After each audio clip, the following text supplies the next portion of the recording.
ఉత్తరప్రదేశ్లో యోగి ఆదిత్యనాథ్ అధికారంలోకి వచ్చి దాదాపు 8.5 ఏళ్లు పూర్తవుతుంది. ముఖ్యమంత్రి పీఠంపై కూర్చున్నప్పటి నుంచి యూపీలో గ్యాంగ్స్టర్లు, కరుడుగట్టిన నేరస్తుల గుండెల్లో యోగి ఆదిత్యనాథ్ రైళ్లు పరిగెత్తిస్తున్నారు. యోగి దెబ్బకు చాలామంది నేరగాళ్లు పోలీసులకు లొంగిపోతున్నారు. మరికొందరు రాష్ట్రం వదిలేసి పారిపోతున్నారు. ఇంకొందరు అన్ని దందాలు మూసేసి సాధారణ జీవితం బతుకుతున్నారు. ఇక యూపీలో ఒకప్పుడు గుండారాజ్యం నడవగా ఇప్పుడు నేరాలు బాగా తగ్గిపోయాయని లెక్కలు చెప్తున్నాయి. ఇందుకు కారణం యూపీలో నేరాలపై జీరో టాలరెన్స్ విధానం అనుసరిస్తున్న యోగి ఆదిత్యనాథ్ సర్కార్. గ్యాంగ్స్టర్లకు చుక్కలు చూపిస్తున్నారు.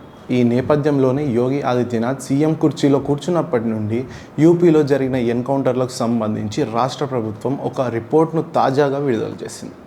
యూపీలో ఇప్పటికే 15,726 ఎన్కౌంటర్లు జరిగాయని ఆ రాష్ట్ర ప్రభుత్వం ప్రకటించింది. ఆ ఆపరేషన్లో ఇప్పటి వరకు 256 మంది కరుడుగట్టిన నేరస్తులు హతమైనట్లు తెలిపింది. మొత్తంగా 31,960 మందిని అరెస్ట్ చేశారు.